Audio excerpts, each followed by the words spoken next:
keburu takut internetnya keburu ini lagi. Ya, Bu. Saya sudah memberikan buku kimia radiasi yang pernah saya susun, dan selain itu juga dulu saya pernah memberikan buku dosimetri. Lalu yang akan saya tampilkan di sini nanti yang dari MIT Open Course ya, ini ya. Kita bahas sedikit-sedikit. Jadi ini nggak jauh beda dengan yang ada di buku saya ya. Jadi kita akan cerita sebetulnya tentang ini ya, tentang namanya tuh, kita awali dengan namanya radiolisis. Jadi nantinya tuh adalah reaksi, jadi reaksi radiolisis ya. Jadi kalau ada yang tahu lisis itu artinya apa?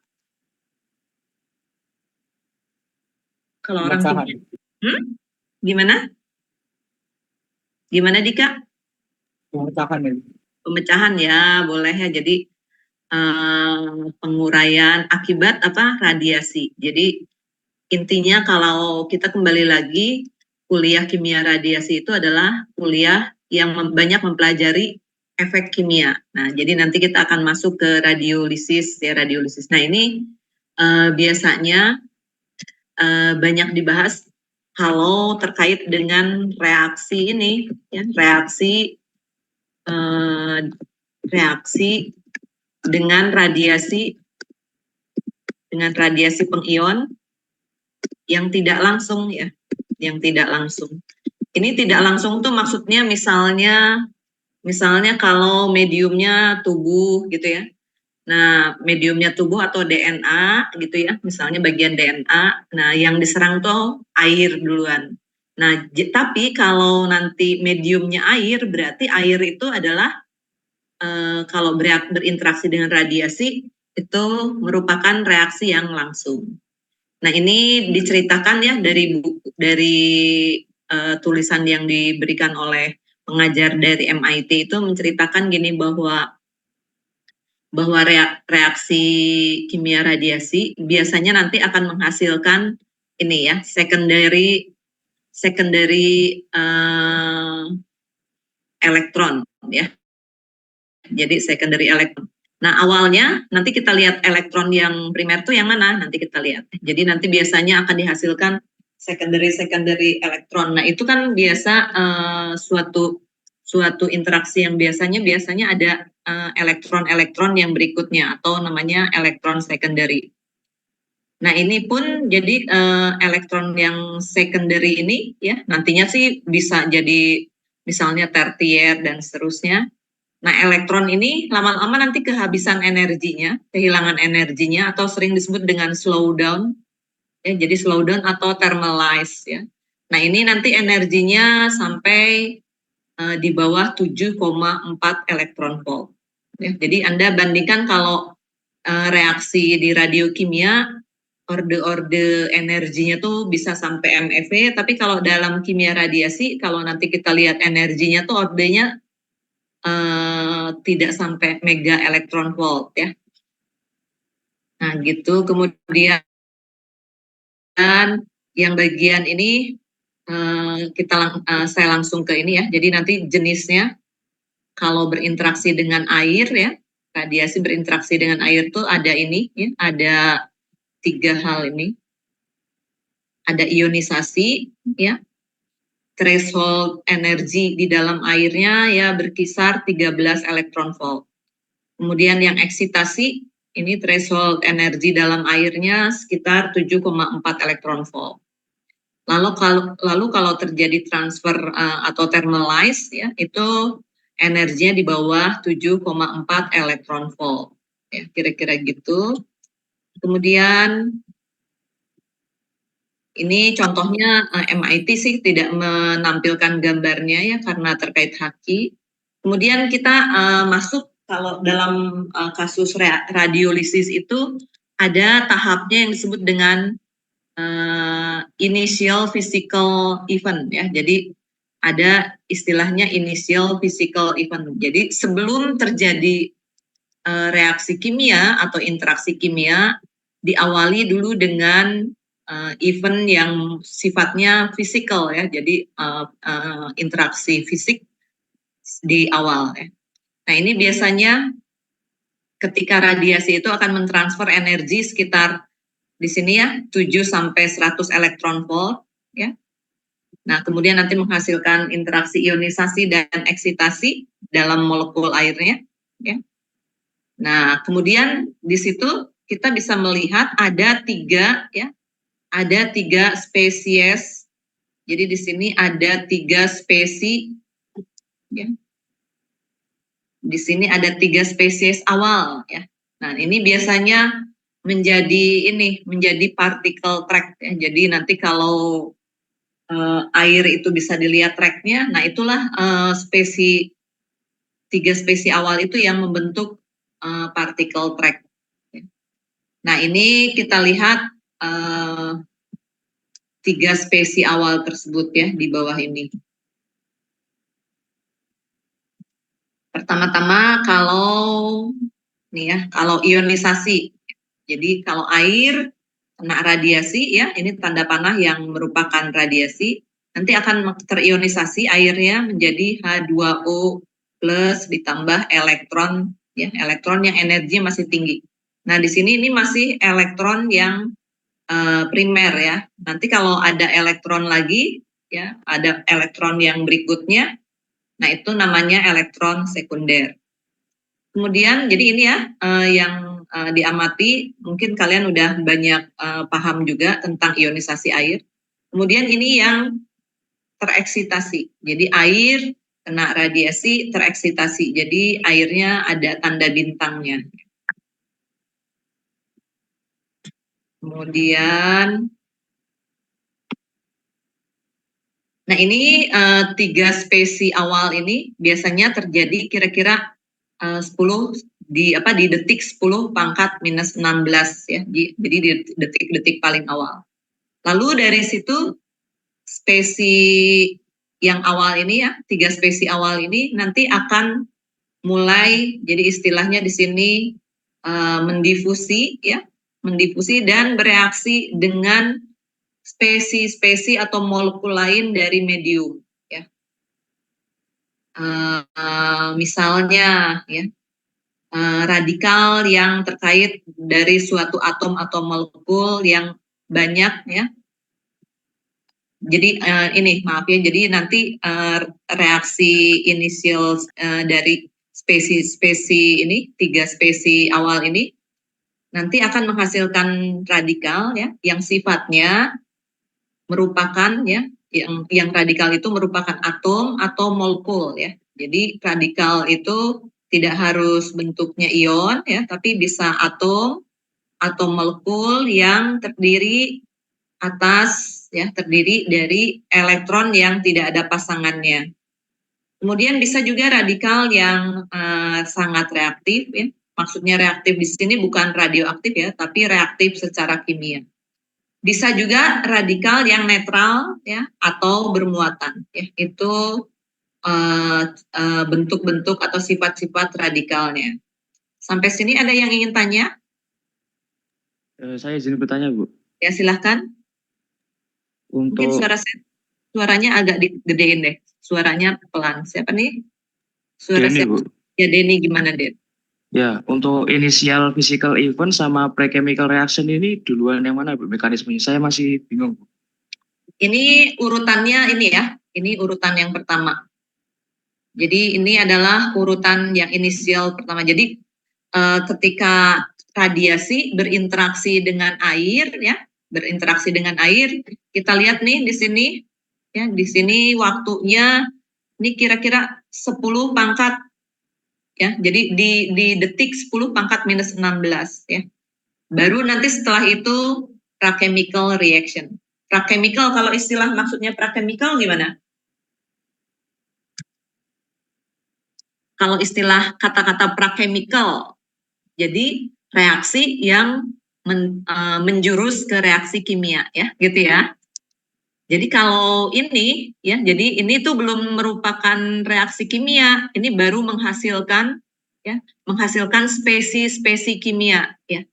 Mungkin saya sebutkan juga ya, ini istilah-istilahnya. Saya tuh merasa kalian kadang-kadang tuh karena udah terlalu sering jadi suka lupa bahwa kalian tuh yang ini bisa ada yang tahu ini apa disebutnya? Yang saya kotaknya merah disebutnya apa? Radikal, Bu. Yang ini bukan radikal ya. Jadi ini kan tadi tiga spesi awal. Ini merupakan hasil dari mana? Air yang kalau kena radiasi interaksinya apa nih? Yang ini?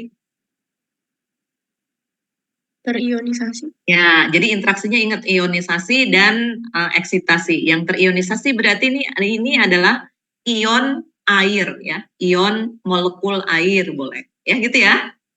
Jadi ini boleh ion air. Kemudian kalau yang ini ya, ini namanya elektron aja, elektron yang energinya tinggi ya. Jadi ini belum ada berinteraksi dengan air dulu. Jadi elektron yang dihasilkan dari ionisasi air. Nah, kalau ini ya kita sebut molekul air star gitu atau molekul air yang mengandung energi ya, mengandung energi. Nah, ini akibat apa? Air tereksitasi atau kalian boleh menyebut juga molekul air yang tereksitasi. Ya, gitu ya. Ini tiga spesi nih ya. Jadi yang disebut tiga spesi awal tuh ini. Jadi yang ini yang jadi nomornya boleh yang mana aja tapi ini satu gitu ya. Kedua, jadi kalau ion ya, kalau terionisasi berarti ini ada plusnya ya, ada yang plusnya ini ya, sebentar. Ya ini ada plusnya ya. Berarti karena reaksinya terionisasi ada plusnya, berarti ini harus ada ditemani dengan minusnya. Nah hanya airnya ini walaupun terionisasi tetap juga ada dotnya ya, artinya tetap bersifat radikal ya. Jadi kalau molekul airnya itu ada pasangan ya, pasangan elektron ada yang harusnya pasangan elektronnya tuh ada temennya, tapi ini tidak ada pasangannya, gitu ya. Kalian kalau misalnya pernah lihat struktur elektron seperti ini ya, konfigurasi elektron gitu kan ya, yang misalnya yang 3 tempat gini gitu ya. Nah, kalau yang seperti ini kan ini ada pasangannya ya, kalau yang lengkap gitu ya.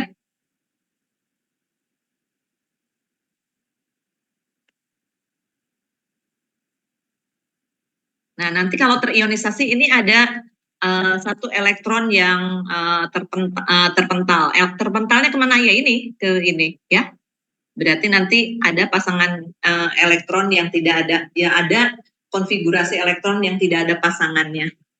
Sampai sini cukup jelas, Denny? Yang ini spesi ketiganya.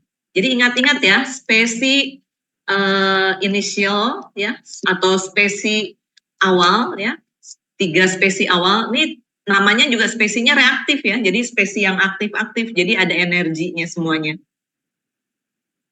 Cukup jelas, Denny? Oh, cukup jelas, Bu. Berarti ini secara fisik dulu ya, Bu ya? Ya, semuanya. Jadi yang keluar tuh ini duluan. Ya. Jadi nanti kalau belajar kimia radiasi, nanti kalau jadi kalau misalnya kalian tugas akhir gitu ya, tugas akhirnya misalnya terkait pakai iradiator. Nah, nanti mekanisme reaksinya kalian bisa menyebutkan dari awal ini dulu. Ya, jadi dari awal ini dulu. Ini yang paling awal ya, inisial ini yang kalian boleh sebutkan ininya. Ya, si ini ya, kemudian ini ya. Ini molekul air yang tereksitasi. Oke ya, lanjut ya. Izin bertanya boleh, Bu? Ya, silakan. Untuk ini tuh harus H2O atau bisa yang lain, Bu? Untuk inisial ini, Bu? Bisa yang lain, tergantung mediumnya. Hanya kebanyakan kimia radiasi, entah di Indonesia, entah di dunia, kita banyaknya pakai medium air ya. Misalnya dalam tubuh kita banyak air. Terus atau apapun gitu yang fisik-fisik tuh larutan-larutan, misalnya larutan Frike ya, larutan cero itu mediumnya air. Tapi ada juga mungkin di negara-negara yang maju ya, jadi Amerika gitu ya mempelajari kimia radiasi, mediumnya tuh larutan organik ya. Larutan organik tuh misalnya boleh misalnya etanol ya. Etanol atau heksan gitu ya.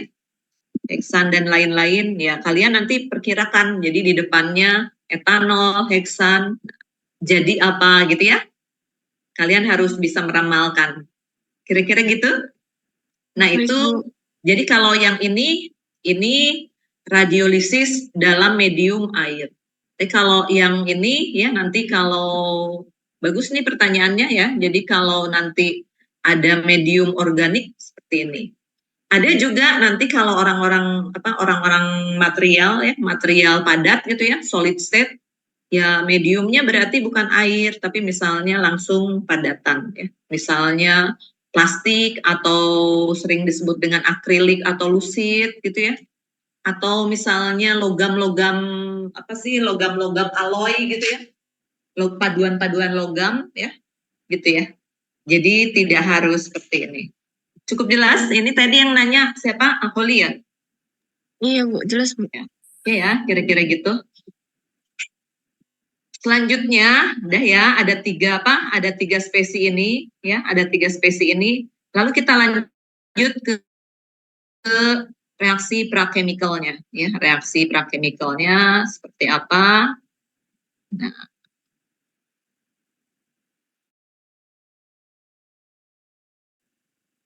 kita elektron yang energinya tinggi. Nah, elektron yang energinya tinggi ini nanti bertemu juga ya, bertemu juga dengan molekul air lain ya, molekul air yang misalnya belum terionisasi atau tereksitasi ya. Jadi ini, jadi misalnya nih elektron ini energinya masih tinggi ketemu molekul air lain, nanti menghasilkan ini ya. Ini adalah elektron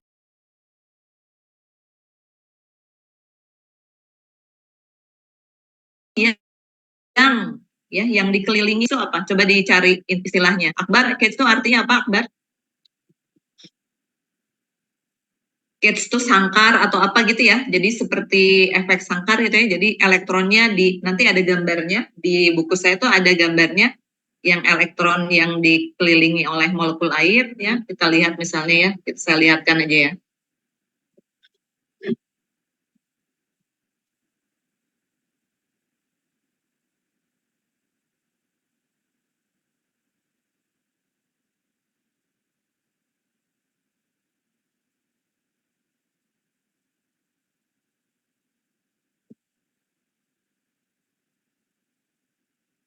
Ini bisa dilihat para mahasiswa? Bisa, Bu. Ya. Jadi kira-kira ini nih. Ya.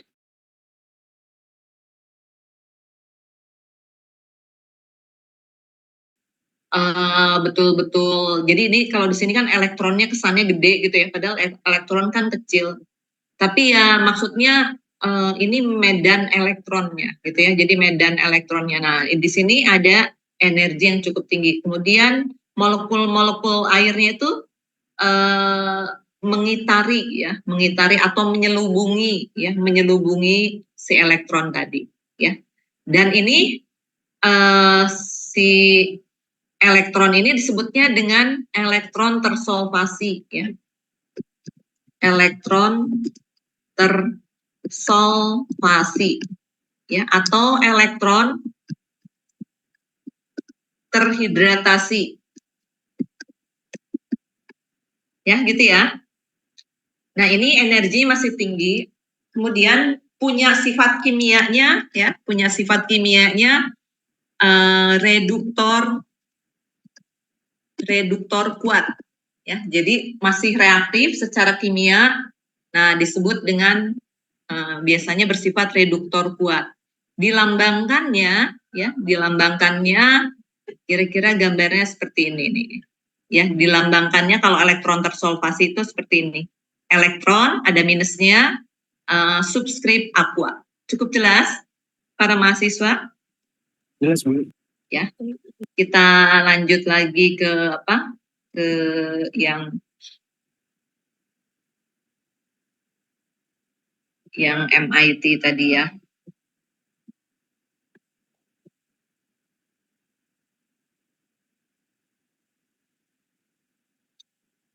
Jadi tadi 3 spesi yang reaktif awal tadi, yang pertama-tama di reaksi prakemikal menghasilkan apa? Menghasilkan apa? Initial Berinteraksi. species. Ya, jadi menghasilkan elektron tersolvasi. Bisa juga nih di istilah-istilah bahasa yang lain ya. Tadi kan ada boleh elektron tersolvasi, elektron terhidratasi atau aqueous elektron ya, atau solvated ya. Solvated elektron. Kira-kira gitu. Itu ya, jadi ada elektron tersolvasi. Kemudian ini si elektron ini ya bisa juga ketemu dengan ion H+ ya. Jadi bukan ion H2O tapi ion H+. Jadi kalau suasana mediumnya itu asam, nah elektron ini akan ketemu dengan si ion H+ akan menghasilkan radikal hidrogen ya. Akan menghasilkan radikal hidrogen. Nah, radikal hidrogen ini ya, radikal hidrogen ini sama dengan elektron tersolvasi bersifat reduktor kuat.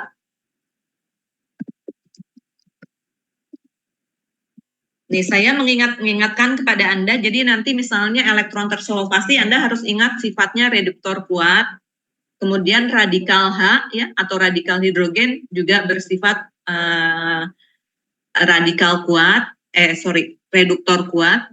Nah, agar nanti kalau suatu saat kalian misalnya ada suatu proses kimia radiasi, ini kalau ada elektron tersolvasi dan radikal H, itu saling mendukung karena sifatnya dua-duanya reduktor. Tapi nanti kalau ada misalnya suatu reaksi yang merupakan sifatnya itu bersifat oksidator kuat, nah itu hati-hati soalnya jadi nanti ada reduktor dan ada oksidator, jadi reaksi kimianya jadi apa? Jadi mati gitu ya, jadi mati atau istilahnya tuh ya udah jadi terjadi kesetimbangan, nggak ada reaksi lagi gitu ya, gitu ya. Nah, saya belum cerita tentang mana yang oksidator kuat, kita lihat ya. Jadi ini sudah ada dua reaksi prakimikal ya, yang saya ceritakan ya. Nah, kemudian kalau tadi kan yang berinteraksi itu adalah elektron ya, elektron yang energinya tinggi. Nah, sekarang ion ya, ion H2O-nya. Nah, ion H2O-nya ini tuh bisa terurai ya, bisa terurai menjadi H+ ya, H+ dan radikal OH atau sering disebut dengan radikal hidroksil ya. Radikal hidroksil. Jadi kalau di FTIR kalian suka dengar ada istilah gugus hidroksil ya, tapi kalau di sini radikal hidroksil. Jadi HO dot. Jadi kalau kalian membuat, kadang-kadang kan kita menuliskannya tuh hidroksil tuh OH gitu ya. Tapi orang banyak yang menuliskannya tuh HO gitu ya. Kemudian dotnya ini ya, dotnya itu ada di ini ya, ada di O-nya ini ya. Jadi ditaruhnya di dekat apa? Di molekul apa di spesi O-nya. Cukup jelas para mahasiswa, berarti ini udah yang kalian tahu? Udah ada 3 ya? Ya,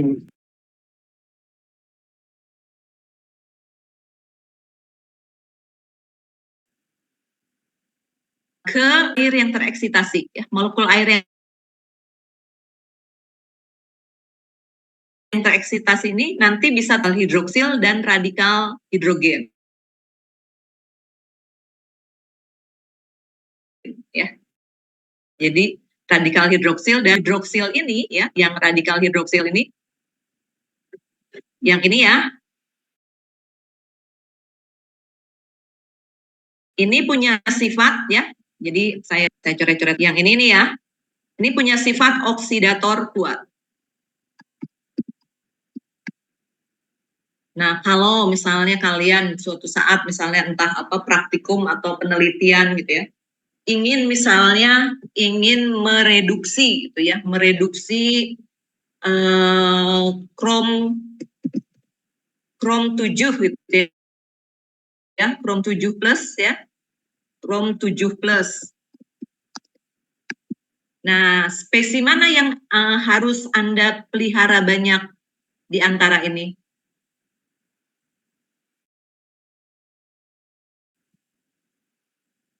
Ini Chrome 7 Plus bisa direduksi menjadi apa ya? Para mahasiswa kalau ada ion Chrome 7 Plus bisa direduksi menjadi apa yang paling baik? Yang tidak beracun sifatnya? Chrome 3, Bu. Jadi apa? Ya, jadi Chrome 3 ya. Jadi nanti jadi Chrome 3 Plus ya. Nah, ini Chrome 3 Plus ini sifatnya nanti kalau ketemu dengan air akan jadi CrOH ya, CrOH 3 kali ya. Dan itu sifatnya koloid ya, jadi akan mengendap. Jadi mudah dipisahkan. Sementara kalau Chrome 7 Plus ini sifatnya larut ya, bersifat kompleks ya, sehingga daya toksiknya sebagai senyawa kimia tinggi dibandingkan Chrome 3 Plus ya, gitu ya. Jadi nanti kalau melakukan suatu proses kimia, kalian udah punya dasar-dasar tahu nih sifat-sifat radikal-radikal bebas yang dihasilkan dari interaksi tadi ya, interaksi air yang diradiasi dengan misalnya diradiasi dengan gamma gitu ya, direaksi dengan radiasi gamma. Sampai sini cukup jelas para mahasiswa? Jelas, Ada yang mau tanya? Ada yang mau tanya lagi? Oke ya, itu kemudian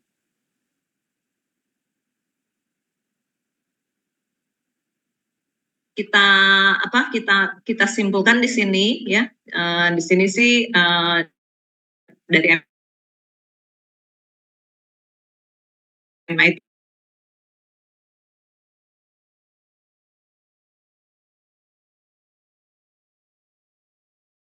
itu menyimpulkan ini adalah spesies ini yang dihasilkan kalau radiasi berinteraksi dengan air ya. Radiasinya kebanyakannya radiasi ini ya, radiasi foton ya.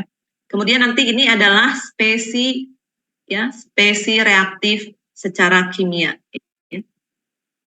Spesies reaktif secara kimia. Jadi bisa apa sebutannya ya, sebutannya berbeda ya. Yang ini spesies awal, yang ini spesies reaktif secara kimia. Nah, ini tadi saya menyebutkan, jadi nanti ada reaksi kimia tuh, kalian tinggal lihat mau yang dipilih reaksi oksidasi atau reduksi, atau boleh juga sih reaksinya nanti simultan. Simultan tuh jangan berbarengan ya, tapi berurutan gitu ya. Jadi dalam hal ini berurutan, misalnya reduksi dulu baru oksidasi, atau oksidasi dulu baru reduksi, itu nggak apa-apa. Tapi kalau berbarengan ya, berbarengan itu nanti reaksinya saling rekombinasi, nanti reaksi kimianya tidak ada efek radiasi kimianya. Kemudian kita masuk ke tadi kan udah physical initial state, kemudian pra-chemical state. Nah, ini adalah tahapan reaksi kimianya ya. Kalau tahapan reaksi kimianya itu di waktu ini ya, di sekitar detik ke 10 minus 12 ya. Kemudian tadi yang inisial ya, yang awal tuh 10 pangkat minus 16. Berarti reaksi prakemikalnya kira-kira di mana ya? Di detik keberapa ya?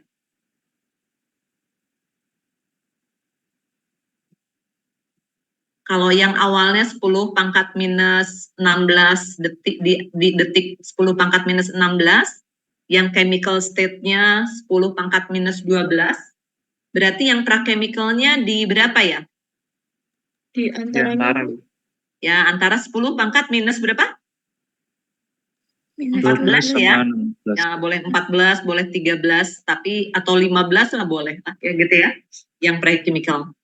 Nah, jadi kemudian di sini dikatakan ya, dikatakan nanti akan jadi spesies-spesies yang reaktif ini ya, spesies-spesies yang reaktif ini nanti akan bermigrasi secara random ya, terus nanti bisa berinteraksi atau bereaksi secara berinteraksi satu sama lain. Nah, contohnya kalau ada radikal nih ya seperti ini. Jadi radikal OH gitu ya, radikal hidroksil bisa ketemu dengan radikal hidroksil. Nah ini menghasilkan spesi kimia nih. Ini spesi kimianya disebut apa nih kalau yang ini? Yang terakhir ini? Kalau ini kan radikal hidroksil. Kalau yang ini apa nih? Peroksida. Ya, peroksida ya, boleh hidrogen peroksida. Kemudian kalau ada radikal hidroksil dengan elektron tersolvasi, nanti akan menghasilkan OH- ya, OH-. Jadi ion OH. Jadi, ya. Kemudian kalau ada hidroksil ya, radikal hidroksil dengan hidrogen. Nah, ini menghasilkan air ya. Nah, ini perlu diperhatikan yang bagian ini ya, yang bagian ini.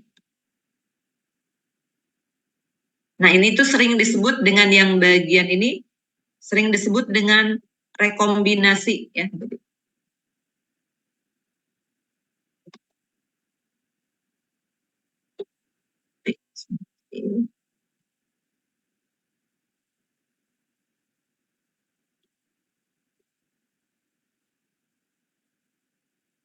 Yang ini ya. Jadi yang radikal hidroksil dengan radikal hidrogen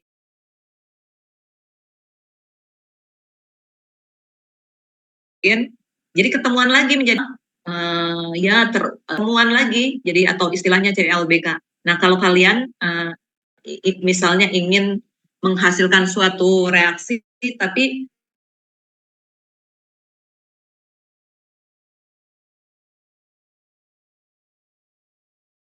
kalian tidak bisa mengendalikan di menghasilkan ada gugus hidroksil dannya, kadang-kadang para mahasiswa yang penelitiannya ini kalau saya diam dulu mungkin karena internetnya rada ini ya. Jadi kalau mahasiswa yang misalnya tugas akhirnya proses kimia, ya, proses kimia radiasi, biasanya dengan Pak Gili. Nah, kadang-kadang Pak Gili dengan pembimbingnya yang Bu Vivi itu tidak terlalu memperhatikan ini, ya. Misalnya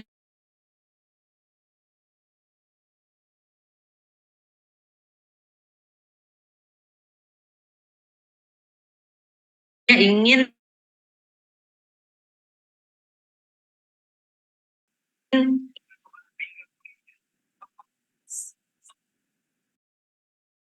bioetanol. Nah, untuk menghasilkan bioetanol itu harus ada reaksi salah satu redoks ya, bisa reduksi, boleh oksigen membuat radikal bebas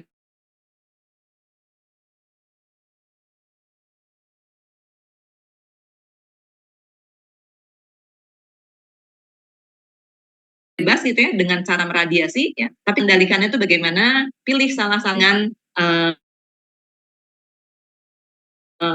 reaksi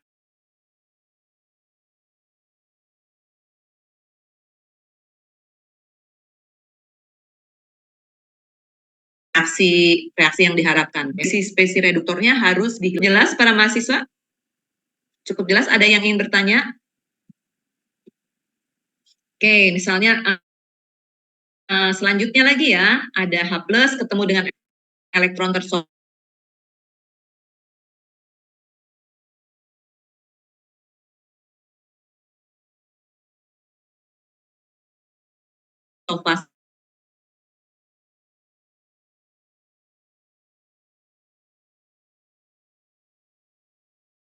akan menghasilkan dengan elektron tersolvasi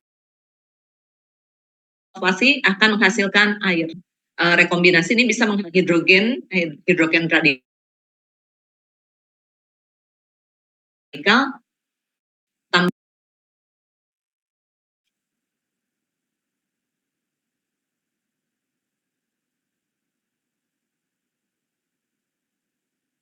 Maaf ya.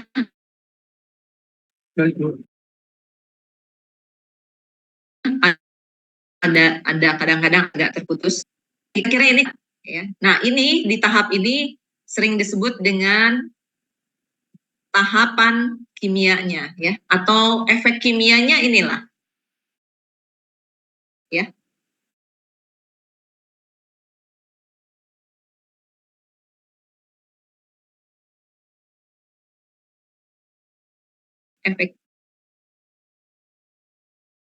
Efek kimia itu ada di sini. Pangkat minus 6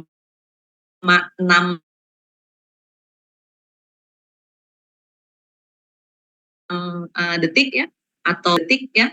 Nah, ini akan terjadi reaksi kimia yang berkelanjutan ya.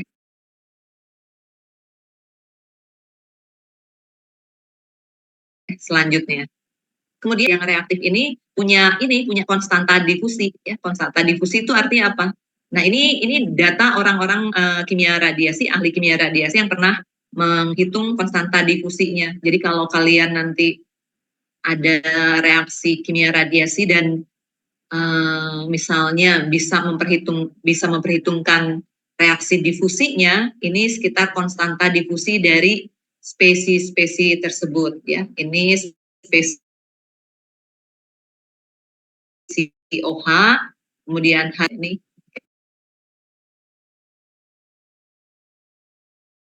kayaknya dari yang menulis tayangan ini ada yang lupa ya. Jadi ini OH-nya OH dot, kemudian elektron tersolvasi H3 ini sama dengan H2O, ini H dot gitu ya. Jadi kalau ada tulisan H3O plus ya, itu sama dengan H2O plus.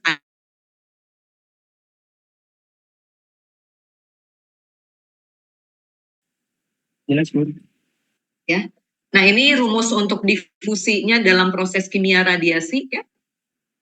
Sama dengan ini D sama dengan lambda pangkat 2 dibagi 6 tau. Tau itu waktu ya. Sementara lambda ini adalah kira-kira jarak pergerakan ya. Pergerakan dari si spesies ini ya. Spesies ini. Kemudian ini biasanya orang-orang kimia radiasi juga melakukan penelitian terkait dengan simulasinya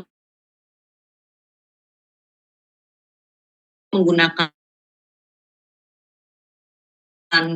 ini ya, menggunakan simulasi. Di antara kalian pernah dengar Monte Carlo ya? Udah pernah belum? Renaldi pernah dengar Monte Carlo? Pernah, Bu. Simulasi Monte Carlo? Pernah, Bu. Kalau di antara kalian nanti ada yang tertarik, ada kakak kelas kalian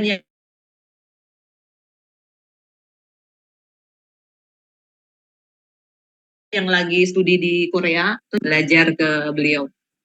Ini gambar-gambar yang dihapus. Kemudian kita masuk ke ada istilah radiochemical yield, ya, radiochemical yield itu ditampilkan dalam ya. Kalau di radiokimia, di pelajaran radiokimia, radiochemical yield-nya itu biasanya dari hasil suatu radio labeling ya, biasanya bersifat. Nah, kalau yang ini nggak bersifat radioaktif ya. Radiochemical yield merupakan implementasi dari suatu hasil reaksi proses kimia radiasi. Ditampilkan dalam G value ya, ditampilkan dalam G value. Ya. Artinya ya G value itu adalah jumlah ya, jumlah spesies ya, jadi jumlah spesies tertentu yang dihasilkan setiap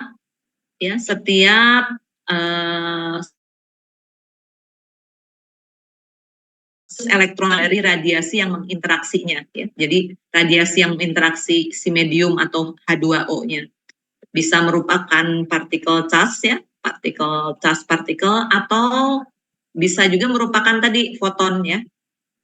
Kira-kira itu ya. Nah, ini G value-nya ini ya. Tapi ada juga G value-nya kan kalau ini dalam elektron volt ya. Dalam elektron volt, satuan elektron volt.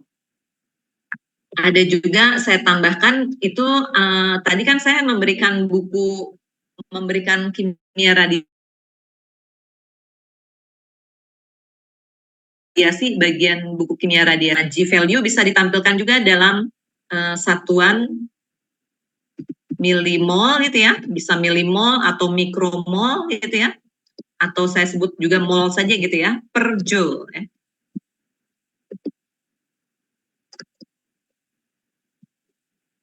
Artinya apa? Jumlah ya, jumlah spesi kimia ya, jumlah spesi kimia yang dihasilkan setiap joule ya. Yang ini dalam satuan mol ya. Molnya itu umumnya sebenarnya nggak mol beneran, tapi molnya kecil ya, 10 pangkat minus ya, 10 pangkat minus 6 mol ya. Jadi artinya sama dengan mikromol ya. Jadi mikromol per joule. Kira-kira gitu ya para mahasiswa tentang radiochemical yield atau G value. Sampai sini ada yang ingin tanya?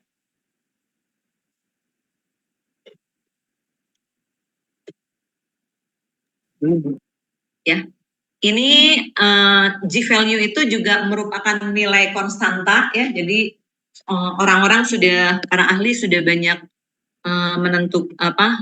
menghitung ya. Misalnya ini kalian ada praktikum dengan Frika ya?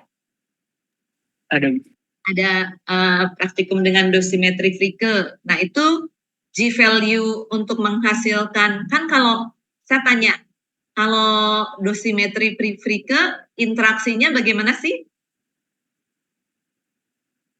Dari Fe2+ jadi Fe3+. Ya, dari di sini ya saya tulis ya. Jadi ini kasusnya. Jadi di sini ada juga sih di si buku ini, sebentar ya. Saya contohkan. Ini ya. Jadi untuk dosimeter Frike itu kita harus membuat mediumnya ya. Medium itu harus terkendali ya, dikendalikan. Jadi nanti membuat larutan menggunakan air ya, menggunakan medium air. Kalau ini yang dosimeter Frike diajarkannya oleh siapa, Bu Giatmi ya? Iya Bu. Bu Giatmi. Sekarang syarat-syarat airnya kira-kira apa? Syarat-syarat air yang digunakan apa? Sejauh ini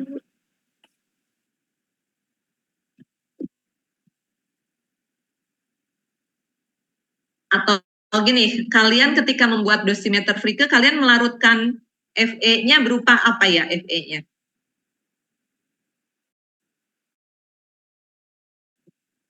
Diajarkan juga nggak oleh Bu Giatmi? Untuk Fe-nya berupa ini kristal serbuk. Ya, senyawanya namanya apa? Fe-nya? Jadi nanti dipilihnya Fe ya, FeSO4 ya. Jadi kalau bisa benar-benar FeSO4 yang warnanya ya, yang warnanya benar-benar masih hijau muda ya. Jadi jangan sampai ada warna kekuningan. Kalau ada warna kekuningan berarti Fe-nya sudah ada yang teroksidasi oleh udara menjadi Fe3+ ya.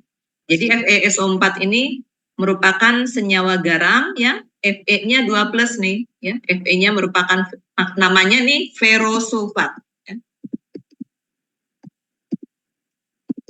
Nah, kalau ada hidratnya ya, ferrosulfat ada hidratnya, air hidratnya nggak masalah ya.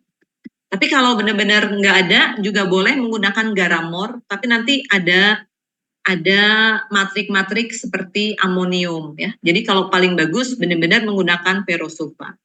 Nah, kemudian ini dilarutkan ya, dilarutkan dalam asam sulfat ya, asam sulfat, larutan asam sulfat. Jadi ingat-ingat apa larutan asam sulfat itu apa? Samsul ya. Asam sulfatnya konsentrasinya 0,8 N ya, 0,8 N. Kemudian si Fe-nya ini ya. Fe-nya ini dibuat konsentrasinya, ya, konsentrasinya ini, ya. Konsentrasinya 1 milimol, ya. Jadi 1 milimol dalam 0,8 NH2SO4. Nah, H2SO4-nya ini dilarutkan dalam H2O yang namanya airnya, ya. Airnya itu aqua. Nah, aquatrides itu maksudnya apa ya?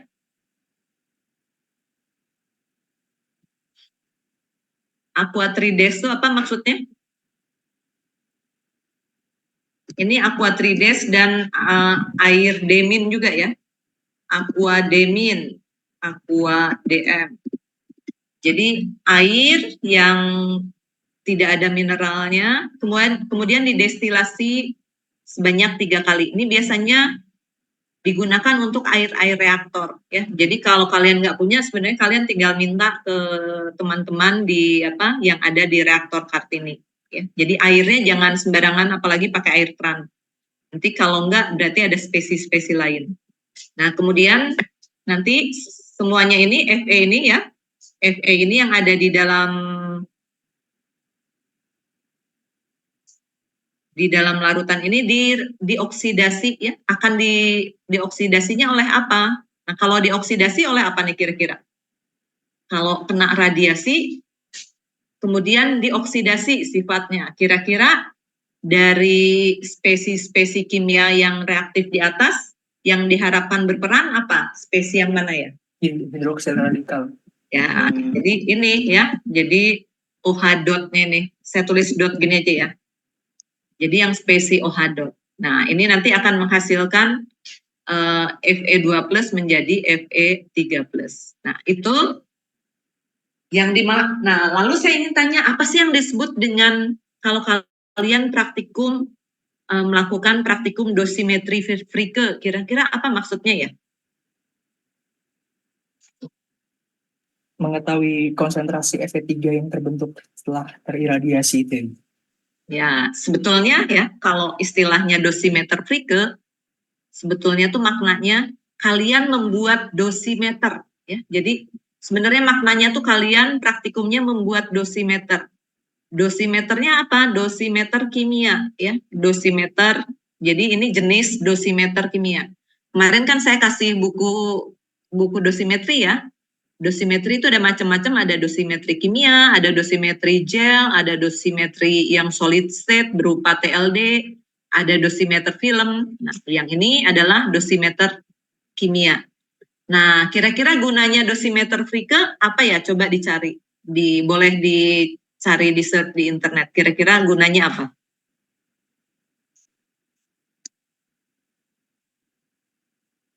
Contoh kegunaannya apa?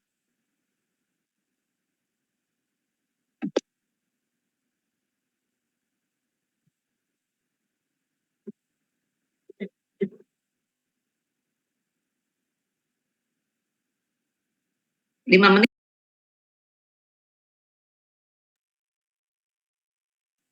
Cari ya kegunaan dosimeter Fricke ya. Saya sambil mencarikan satu informasi tentang dosimetri Fricke juga.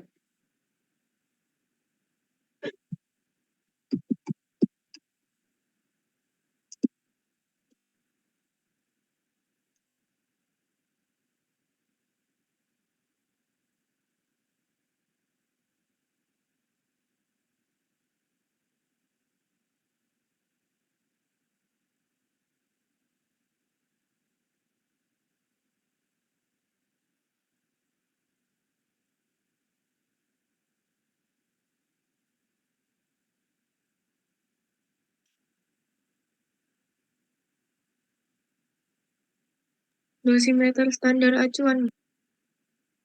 Ya, dosimeter standar acuan bisa nggak apa-apa ya. Jadi kira-kira dipakainya untuk range dosis berapa ya?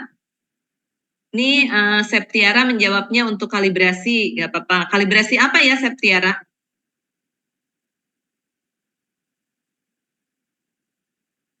Mengkalibrasi apa ya Septiara? Di antara kalian pernah ada yang penelitian dosimetri biologis ya, dosimetri apa sih? Dosimetri sebenarnya bukan dosimetri biologis, itu namanya dosimeter yang buatan dari apa? Dari senyawa-senyawa alami ya, misalnya biasanya oleh Bu Ega atau Bu Dita. Ada yang pernah praktikum itu atau penelitian itu? Sudah Bu, radiokromik ya Bu. Ya, radiokromik. Sedang menjalani Bu. Nah, itu radiokromik itu ya.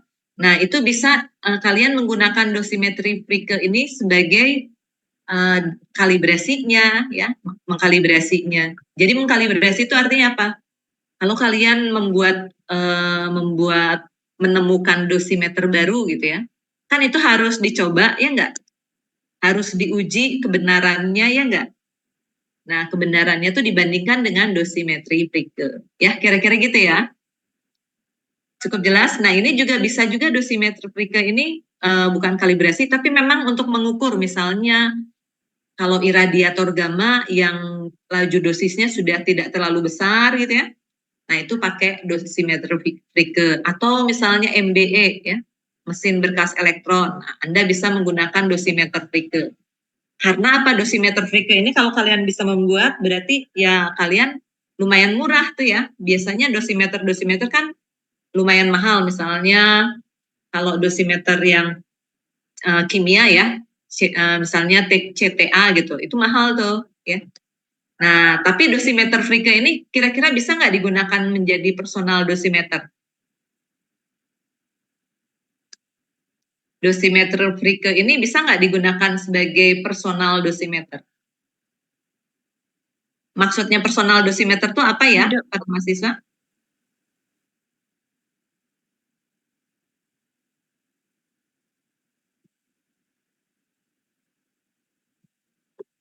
Contoh personal dosimeter apa ya?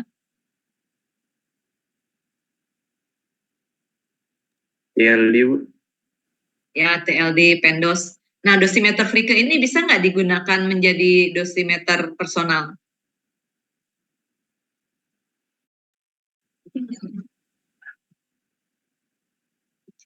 Jadi PR ya, jadi tugas ya. Dosimeter Fricke ini lazim tidak digunakan sebagai dosimeter personal, gitu ya. Oke, ini kira-kira nih reaksi dari suatu dosimeter Fricke ya, kita lihat. Nah, biasanya saya memperlihatkan interaksi atau mekanisme reaksinya ya. Jadi biasanya di dalam dosimetri Fricke ini reaksi yang terlibat tuh kira-kira ini. Kalau misalnya di dalam air itu ada radikal H gitu ya, radikal H. Nah, nanti ketemu dengan O2 akan menghasilkan HO2 dot. Nah, HO2 dot nih, kalau ada istilah HO2 dot, ini disebutnya apa nih? Radikal apa nih?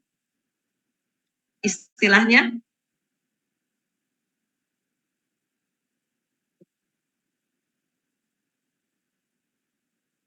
Peroksida.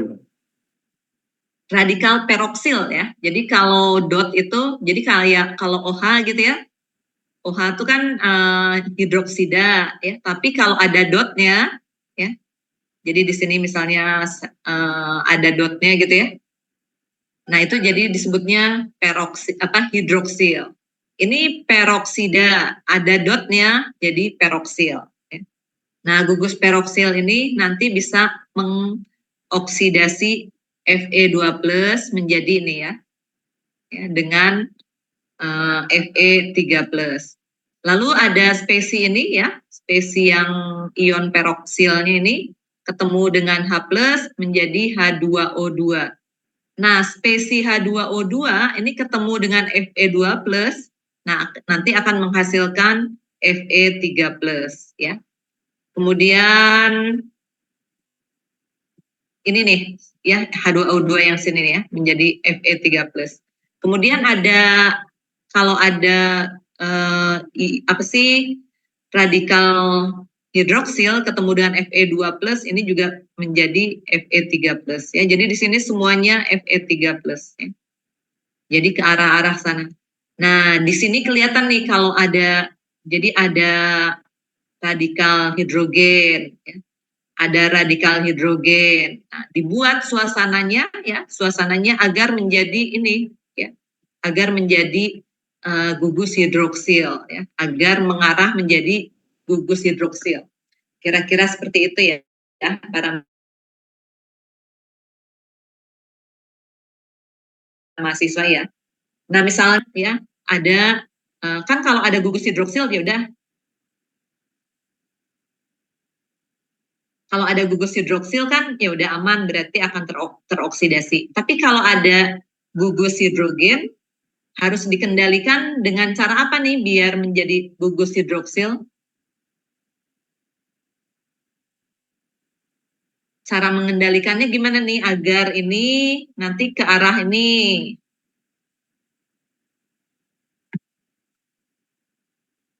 Kandungan oksigen. Gimana? Di apa? Kandungan oksigennya, Bu. Kandungan oksigennya boleh ya. Jadi ini nanti di dalam larutan diinfuskan oksigen, nggak apa-apa. Apalagi? Ini kan ada ya, sudah terlihat ini sudah terbaca. Terus apalagi yang dilihat di bawah nih? Kalau ini apa nih? Kalau ini caranya gimana yang bagian bawah ini?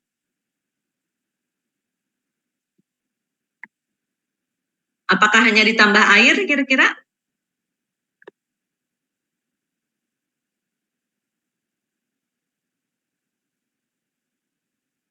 Kan tadi ada larutannya apa? Larutannya asam ya?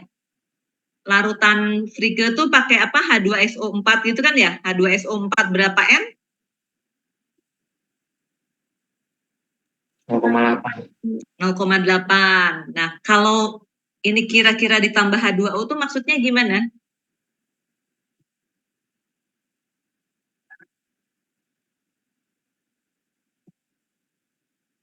Kira-kira gimana nih?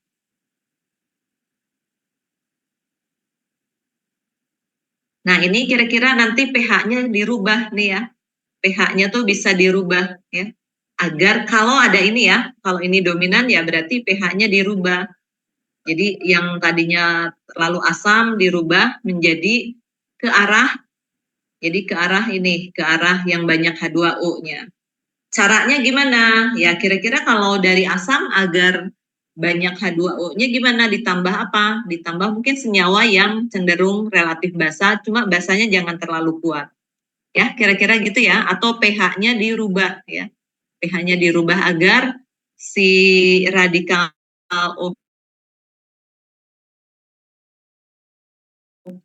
H-nya ini ya, radikal H-nya ini tidak signifikan. Nah, kalau suatu reaksi dari suatu reaksi kimia ini ya, kimia radiasi ini, kita ingin tahu ada jumlah H plus apa H dot, terus ada radikal hidroksil, ada radikal peroksil. Itu pakai apa ya mengetahuinya?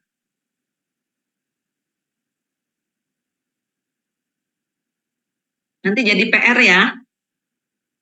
Untuk mengetahui si radikal-radikal ini pakai apa? Nah, misalnya kalau kalian ya, kalian karakterisasi atau analisis ya, adanya suatu gugus fungsi di suatu senyawa kimia, kalian analisisnya pakai apa?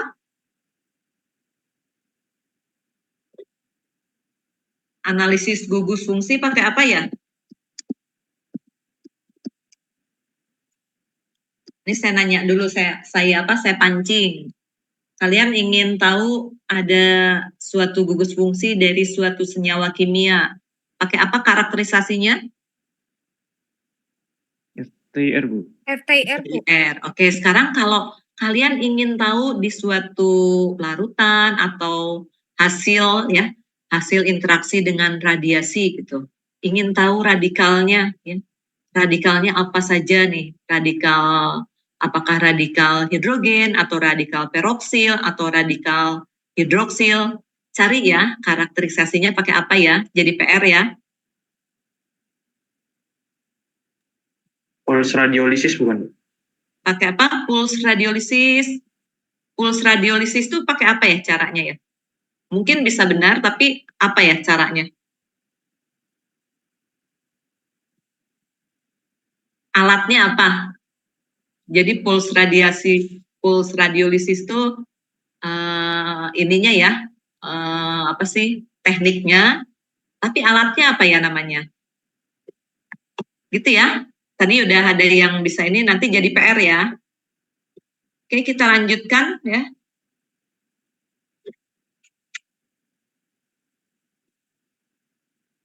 Nah, ini cara menuliskan G-value ya. Cara menuliskan G-value ini kita lambangkan dengan J gitu ya. Kemudian diberi tanda kurung ya, tanda kurung. Kemudian misalnya kalau ada G-value gini ya, G-value terus saya tuliskan misalnya ini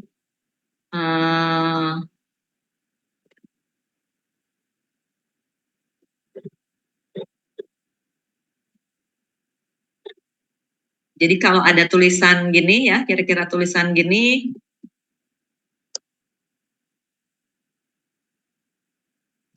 nah kalau ada tulisan kira-kira seperti ini namanya G value apa nih?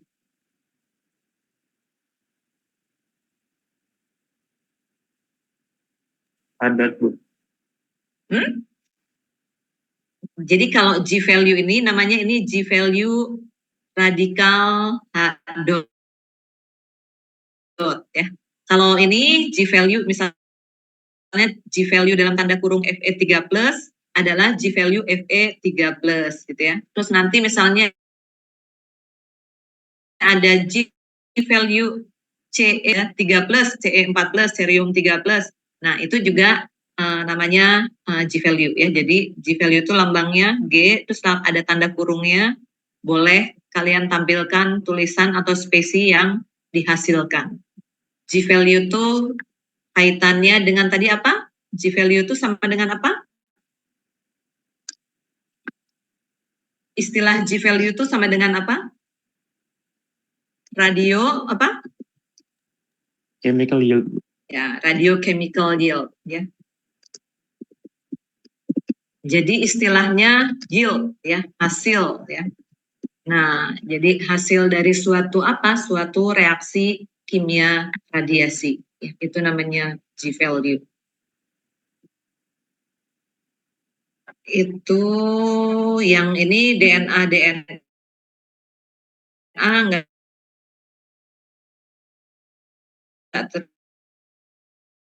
terlalu ini. Nah, ada sekarang kita masuk ke ini ya sedikit.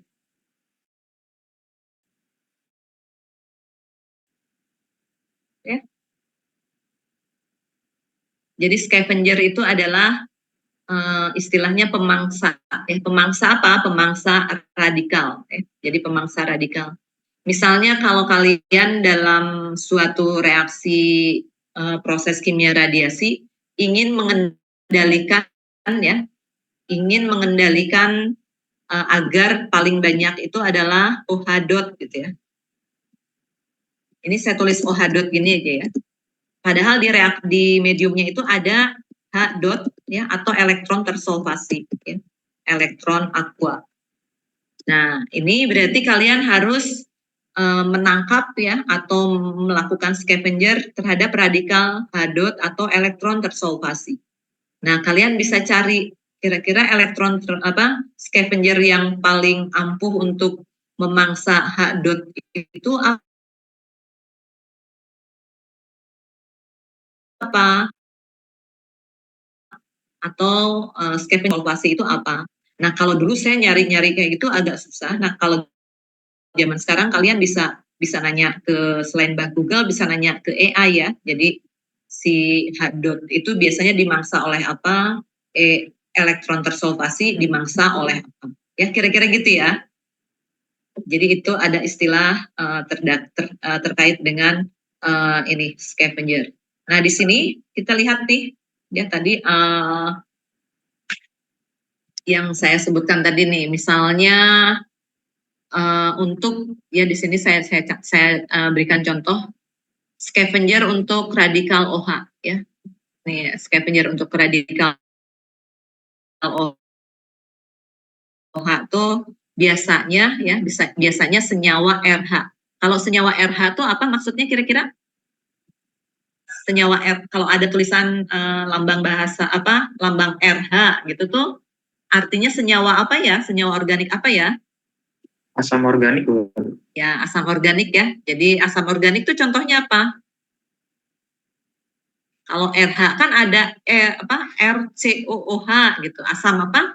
Kalau COOH asam karboksilat. Kalau RH jadi cari senyawa organik yang nantinya tuh R dengan H gitu ya. Silahkan apa saja.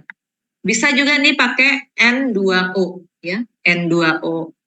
Bisa juga kalau misalnya untuk tadi menangkap elektron tersulfasi ya, elektron tersulfasi itu diinfus dengan oksigen ya. Kemudian kalau H dot juga oksigen ya, gitu ya. Kemudian ingin memperbanyak H dot ya, elektron tersulfasinya ditambah asam ya gitu. Nah, jadi ini ya, bagian-bagian ini kalian ingat-ingat. Jadi kalau nanti misalnya pas UTS ada kasus-kasus, saya membuat kasus kalian ini ada suatu reaksi kimia gini ya, seperti ini misalnya ada spesies-spesies kimianya bercampur kan, misalnya ada yang radikal hidroksil atau hadot atau elektron tersulfasi. Kalian ingin misalnya saya ingin misalnya yang dominan itu OH dot gitu. Bagaimana menambahkannya? Kemudian kira-kira alternatif-alternatif apa saja yang bisa digunakan ya senyawa scavengernya. Sampai sini cukup jelas yang bagian ini? Ya, tanya, Bu. Ada yang mau tanya? Ya silakan. Ya, saya izin bertanya, Bu. Untuk misal N2O ya, itu kan active species remaining-nya OH dot dalam kurung H dot. Nah, terus ada oksigen itu OH dot saja. Nah, saya bertanya bedanya yang OH dot dalam kurung H dot sama yang OH dot tanpa dalam kurung H dot itu apa, Bu?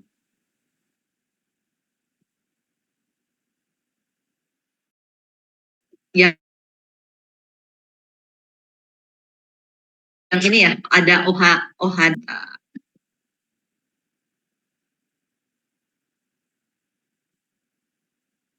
ini untuk yang ini kan elektron tersulfasi, tapi ini berarti kalau ada H dotnya itu masih H dotnya kira-kira masih adaan ya, masih apa sih, masih ada gitu ya. Jadi selain ada OH-nya, H dotnya masih tersisa gitu ya. Terus kemudian yang di bawah ini misalnya, bentar ya, misalnya ini ingin menangkap radikal OH dot, yang tersisa nanti elektron tersolvasi dan H dot.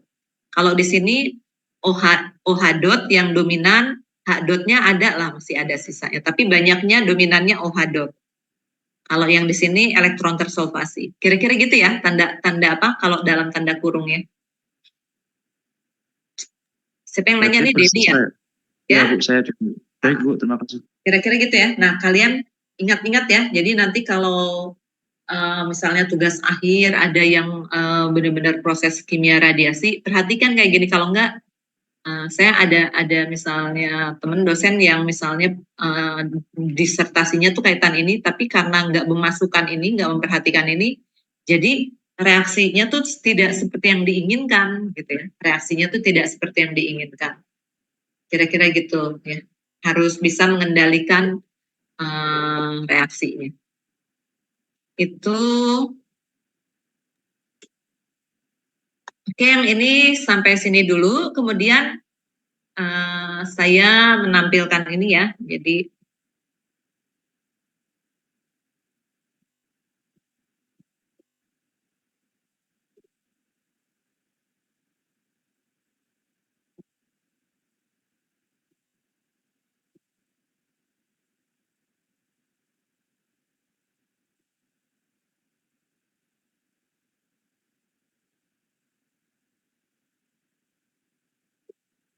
Ini terkait dengan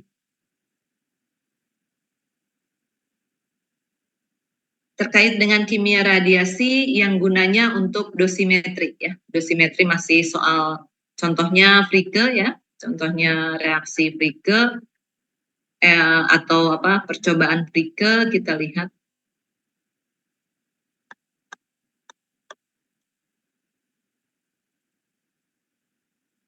Oh ya, kalian nanti belajar sendiri terkait yang aspek kimia ini ya, yang aspek kimia ini. Kalau reaksinya seperti ini, kita lihat ya.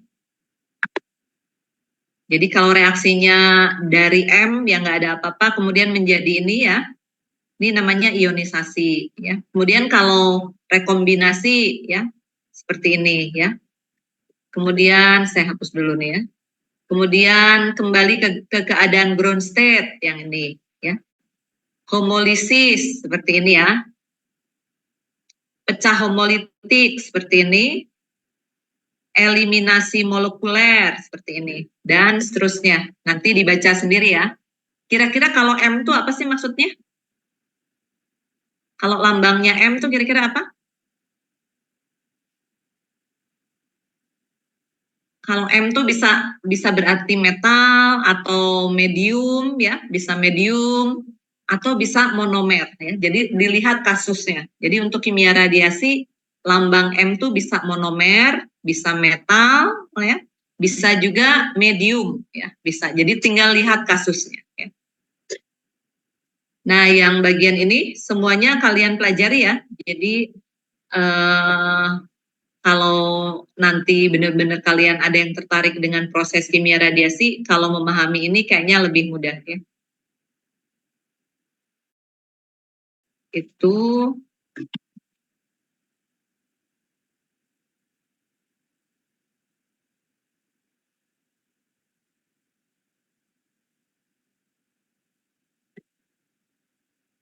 sampai sini ada yang mau nanya dulu? Izin bertanya Bu Maria. Ya silakan. Baik, sebelumnya mohon maaf Bu. Karena di sini kan berkaitan dengan materi dosimeter Fricke tadi sebelumnya. Yang ingin saya tanyakan, apakah perhitungan G value ini kalau berdasarkan tabel tadi kan ada diketahui nilai OH, OH dot, H dot, dan semacamnya termasuk Fe3+. Nah, apakah penentuan G value ini hanya berlaku untuk senyawa itu aja Ibu? Ataukah bisa untuk senyawa lain gitu? Tapi kita terlebih dahulu mengetahui memang gugus yang terbentuk dari suatu reaksi tersebut. Jadi bisa untuk yang lainnya. Ini ya, saya tampilkan yang ini deh. Ini tadinya bukunya ada beberapa macam ya. Ini kita lihat buku yang Gregory, kimia radiasi dari Gregory ini. Ya. Kita lihat terkait dengan ini ya, eksperimental yang bentar, dosi.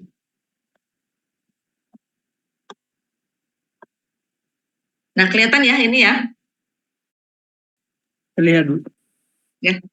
Jadi biasanya kalau untuk menentukan G value itu biasanya memang melakukan percobaan ya. Jadi orang-orang melakukan percobaan nih sebentar.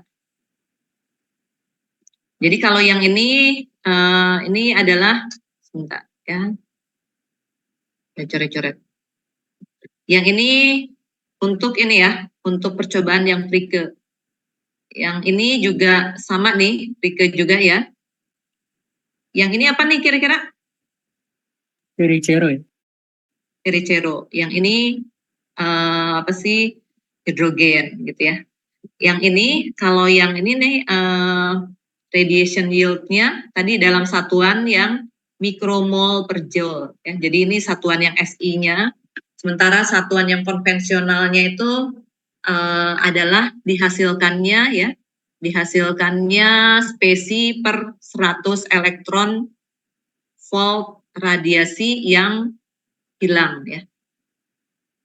Jadi coba di antara kalian mungkin bisa mengulang kembali apa sih yang disebut dengan ini G value dalam apa? G value dalam satuan ini ya, dalam satuan titik-titik ya, titik-titik atau saya tulis X spesi gitu ya, X spesi per 100 elektron volt. Coba di apa? Didefinisikan. Apa yang disebut dengan G value kalau satuannya dalam spesi per 100 elektron volt. Jumlah spesi yang dihasilkan pada setiap 100 elektron volt. Ya, 100 elektron volt apa? Coba diberi contoh. 100 elektron volt energi hilang karena Ya, partikel bermuatan. Ya, energi hilangnya dari mana tadi? Misalnya radiasi gamma ya. Radiasi gamma menginteraksi apa? Kalau di Frege itu berinteraksi dengan apa? Larutan apa? Fe4. Ya, Fe-nya nggak usah dilihat Fe4 ya, Fe2 plusnya. Gamma, radiasi gamma berinteraksi dengan Fe2 plus. Nah, ketika radiasi gamma ini diserap oleh Fe2 plus sebanyak 100 elektron volt, dan nanti ada ion Fe2 plus atau spesi Fe2 plus ada berapa banyak ya setiap 100 elektron voltnya. Nah, itu namanya G value ya. Kalau sorry ini bukan Fe2 plus tapi Fe3 plus ya. Jadi kalau Frege reaksinya oksidasi, kalau Ceri-Cero reaksinya reduksi ya gitu ya. Nah, misalnya ya kalau untuk G value Fe3 plus dalam satuan spesi per elektron volt itu kalau nggak salah 15,6. Nah, artinya apa tuh? Kalau G value-nya 15,6, apa tuh maksudnya? Untuk dosimeter Frege. G value untuk misalnya ya, G value untuk Fe3 plus sama dengan 15,6. Apa tuh maksudnya?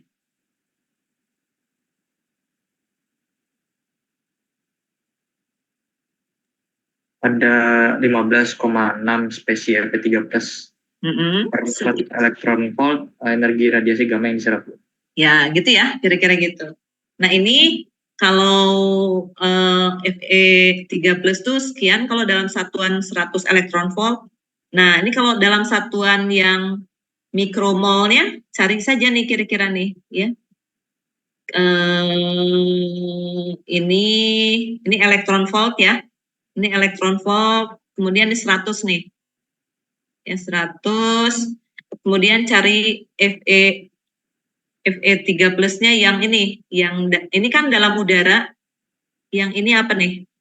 Kalau ini air gitu kan ya, tulisannya air kan, ini apa nih? Ya, jadi nanti kalau Anda lihat, jadi kalau ini dalam bentuk water gitu ya, nah diplotkan ya, berarti nanti 15,6 itu misalnya akan sama dengan berapa mikromol per joule gitu ya.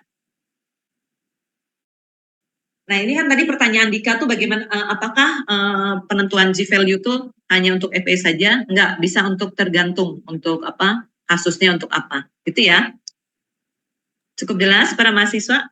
Baik Bu, berarti intinya kita ngambil produk akhirnya dari salah satu senyawa yang mungkin ya memang jadi produk dari senyawa tertentu untuk cari nilai G-nya gitu ya Bu. Ya, jadi misalnya kalau Ceri-Cero gitu ya, kalau Ceri-Cero tuh Ce4 plus gitu ya, Ce4 plus nanti direduksinya oleh apa? Ya oleh itu, oleh apa sih? Oleh si radiasi itu ya, jadi oleh gamma, kemudian menghasilkan apa? Ce3 plus ya. Nah, karena hasilnya adalah Ce3 plus, maka G value-nya akan bukan G value cerium 4 plus, tapi G value Ce3 plus ya gitu ya. Reaksinya yang ini reduksi ya, jadi berbeda, terbalik dengan reaksi Frege ya. Kira-kira gitu ya. Izin bertanya Bu. Ya, silakan. Kalau tadi kan ada ditampilkan G value Fe3+ itu sama dengan 2 G value H2O2 plus 3 G value H dot plus G value OH dot. Nah, itu bagaimana cara menentukan itu ya, Bu?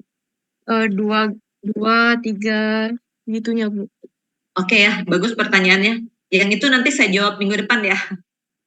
Ya, yang hari ini nanti saya bagian itu tuh menjelaskannya agak sulit juga ya. Jadi nggak ini. Nah, jadi saya belum bisa jawab yang ini minggu depan ya. Saya jawab ya. Bagus pertanyaannya ya. Itu ya. Jadi kenapa ada ini? Jadi tergantung mediumnya. Jadi misalnya ya. Jadi kayak bikin apa ya? Sebetulnya tuh kayak mekanisme kayak bikin neraca masaknya dulu gitu.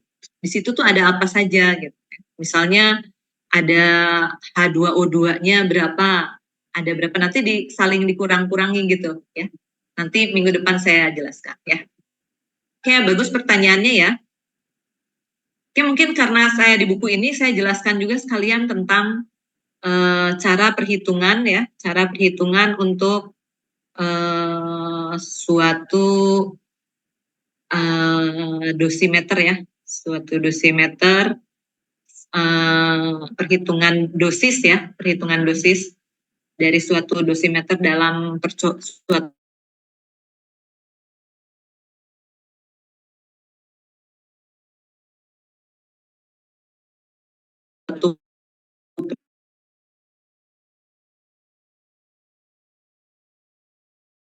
percobaan lab-nya. Rumus umumnya ini yang saya kotaki merah ya. Jadi nanti dosis sama dengan ya, bagi dengan dalam tanda kurung ya, ada epsilon ya, ada x, ada rho, ada G value ya, satuannya mol per joule. Nah, kira-kira ada yang bisa bantu? A itu apa ya? A besar itu apa ya? Absorbansi. Absorbans? Betul, absorban. Tapi apakah absorban saja? Perubahan absorbansi. Ya, oke, perubahan absorban atau delta A gitu ya. Jadi sering disebutnya dengan sebentar. Jadi delta absorban gitu ya. Atau sering juga ada yang nulisnya gini ya. Optical density ya. Optical density awal ya. Optical density ya 0 gini ya. Awal gitu ya. Dikurangi optical density akhir. Ya. Seperti itu ya. Nah, kalau dalam kasus dalam kasus dosimetri Flicker, gimana nih menghitung delta A-nya itu? Ada yang bisa jelaskan?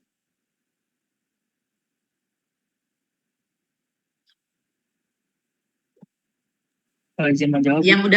Yang sudah praktikum dosimetri Flicker, nggak semuanya sudah kan ya? Ada yang belum kan ya? Iya, Bu. Ya, jadi kita lihat ya. Jadi ini sebetulnya ini ada Fe ya, Fe2+ menjadi Fe3+ ya. Di sini aja ya, saya coba. Kemudian yang larutan Fe2+-nya tadi ya, yang larutan Fe2+ yang dalam asam sulfat itu dimasukkan ke dalam apa? Kuvet ya. Ke dalam kuvet. Kemudian diukur untuk pengukuran khusus untuk mengukur Fe3+. Nah, Fe3+ ini kalau diukur pakai spektrofotometri ini punya lambda nih. Lambdanya bukan lambda terkait dengan ini ya, spektrofotometri ya. Lambda itu apa kalau di spektrofotometri? Dalam spektrofotometri lambda itu apa? Panjang gelombang, Bu. Ya, panjang gelombang. Jadi punya panjang gelombang. Panjang gelombangnya berapa nih? 304 ya. 304. Nah, kalau 304 di daerah apa ya? Di daerah visible atau daerah UV?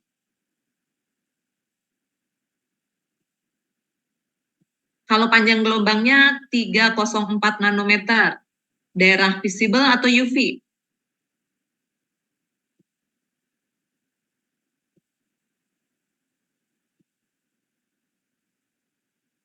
Para mahasiswa, kalau panjang gelombang visible itu batasannya berapa sampai berapa ya, Dika? Kisaran 400 sampai 700 lebih. Nah, 400 sampai 700. Sekarang kalau 300 kira-kira apa? UV.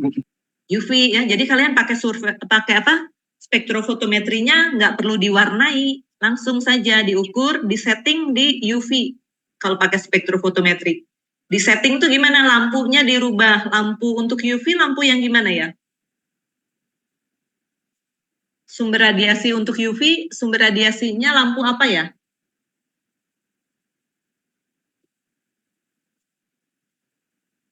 Jadi spektrofotometrinya nanti pakai yang disetting lampu deuterium ya, deuterium ya, lampu D2 ya, yang dinyalakan lampu D2-nya ya. Nah, nanti jadi jangan lampu yang wolframnya, lampu wolfram itu untuk lampu visible. Nah, sehingga kalau lampu deuterium yang dinyalakan, nanti larutan Fe3+ ini menyerap ya, mengabsorpsi radiasi dari lampu deuterium ini ya. Ya gitu ya. Jadi yang awalnya kalau Fe2+ ini nggak akan menyerap nih di panjang gelombang 304, sehingga ya nanti A-nya ya, absorbannya ya, ini di sini ada absorban awal ya. Absorban awalnya misalnya 0 atau 0,001 mendekati 0. Lalu kemudian setelah ada Fe3+-nya, absorbannya akan jadi naik, misalnya 0,21. Ya, kira-kira gitu. Nah, ini A ini adalah selisih dari 0,21 dikurangi yang ini, ya, awal ini. Kira-kira gitu ya. Jadi, selisihnya itu dalam bentuk yang ini, yang apa sih, yang absolut, ya. Cukup jelas para mahasiswa? Jelas. Jadi untuk A ya, kemudian ekstingsi molar, ini apa nih? Atau epsilon ini lambangnya artinya apa nih? Ekstingsi molar.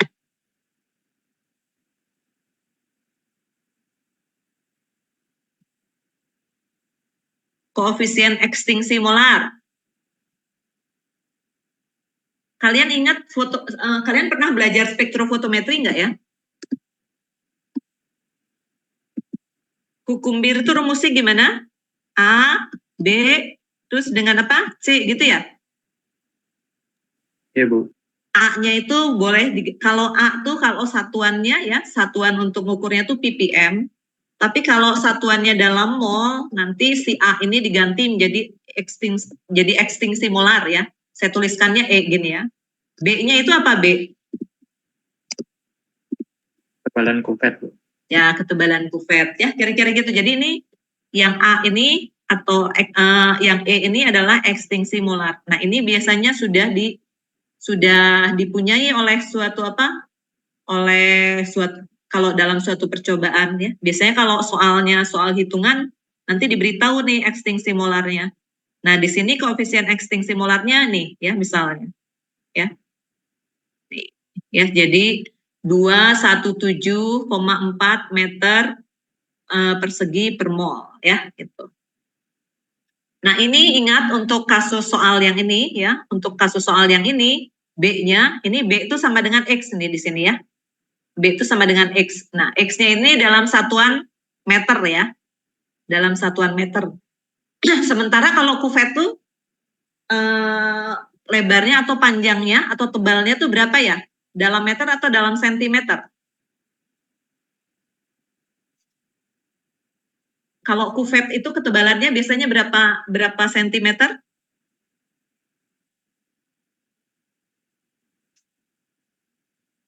Kalian pernah lihat kuvet nggak? Pernah, Bu.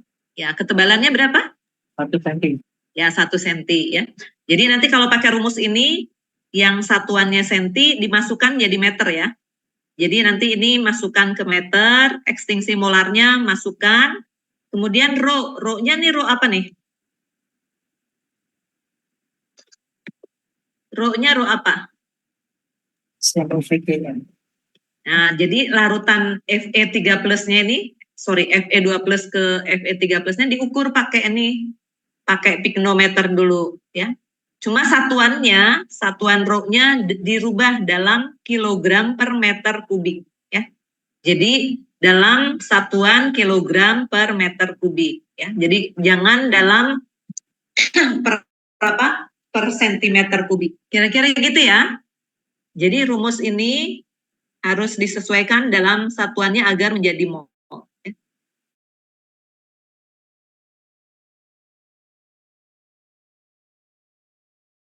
Kemudian G value-nya, boleh dicari di sini ada G value-nya nggak?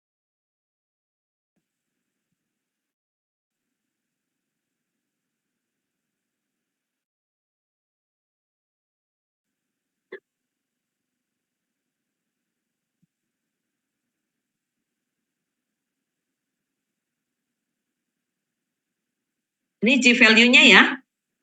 G value-nya itu adalah 0,78 mikromol per joule ya.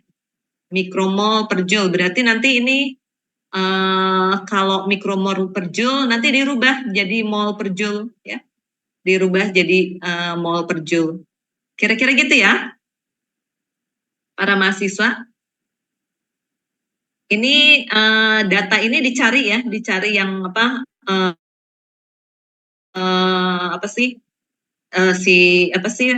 G value-nya. Kan tadi di sini saya menunjukkan salah satu grafik ya.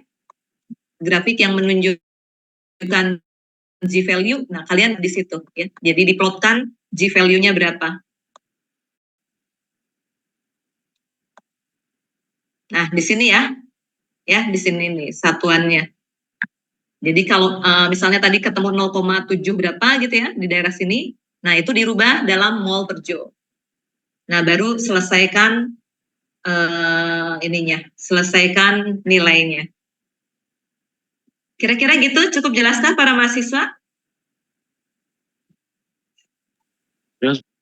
Ya. Nah ini di sini nanti ada contoh soalnya ya. Jadi ada contoh soal untuk yang tadi dosimeter Fricke tadi kita lihat ya di sini.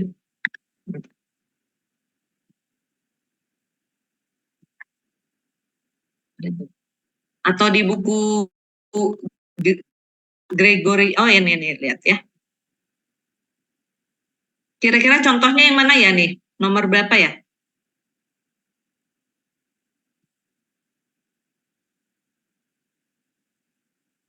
Kira-kira contoh soalnya nomor berapa nih?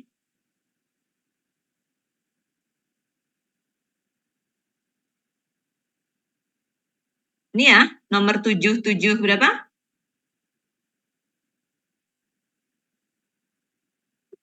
Nomor 7.7 ya. Coba nanti kalian kerjakan. Tadi PR-nya sudah saya berikan apa tadi? Sudah ada tugas 1 ya. Kemudian nanti kerjakan yang ini nih. Ya.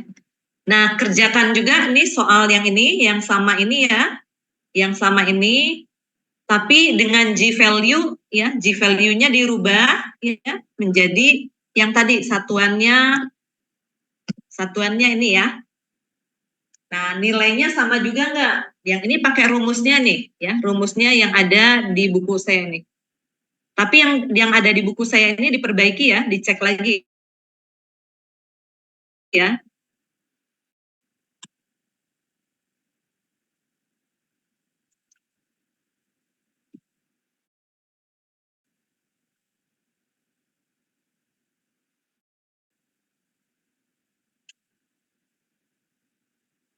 Nah, ini para mahasiswa ya.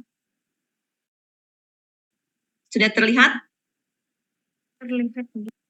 Ini satuannya langsung dalam rad saja ya, nggak usah per jam gitu ya. Jadi kalau per jam tuh kalau udah diradiasi berapa ya. Ini rumusnya ada D ya, densitas optical awal dikurangi akhir, terserah lah pokoknya ini Ini tuh delta gitu ya, delta absorban. Terus dikali 100, kalian kenapa ini ada 100, silahkan cari. Kemudian ini yang sigma besarnya itu ya, sigma besarnya itu diganti dengan ekstinsi molar. Jadi ya, koefisien ekstinsi molar. Jadi diganti E-nya ini diganti dengan ekstinsi molar. Kemudian cari rho-nya ya. Rho-nya kemudian ini densitasnya kali 10 pangkat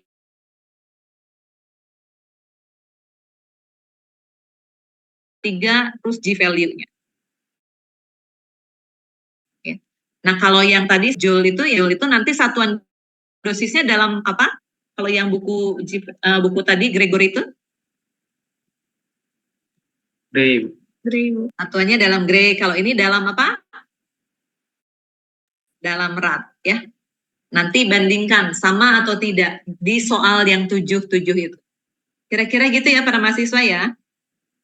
PR-nya ya. Bu, izin mengulangi Bu.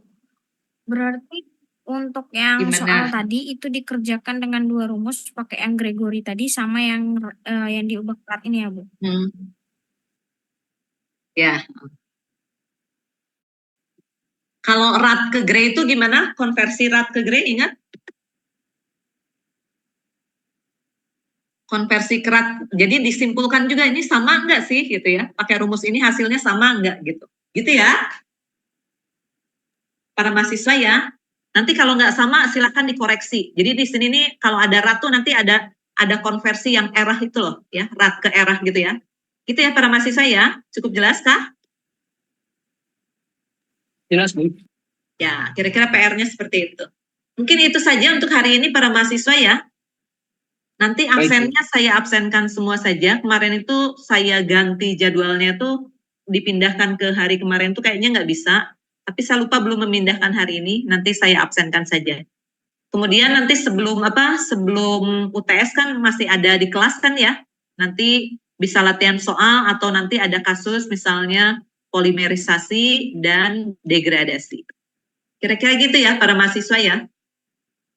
Ada yang mau tanya lagi hari ini? Ibu, mohon maaf, izin bertanya Ibu. Gimana? Mengenai yang tadi koefisien ekstinsi molar, itu kan pada panjang gelombang tertentu ya Bu? Ya. Kalau misal kita hasil absorbansinya itu ada pergeseran panjang gelombang, itu bagaimana ya Bu?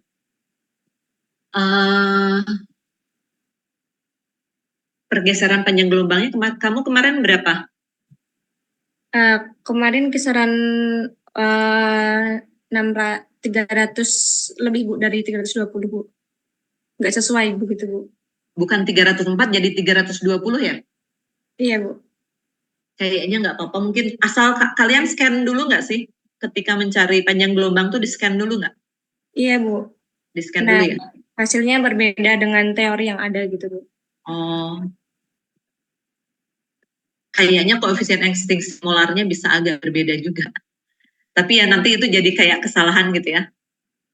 Karena kalau koefisien ekstinsi molar yang misalnya kalau kalian cari di misalnya di buku-buku gitu ya, ya persis di situ di 304.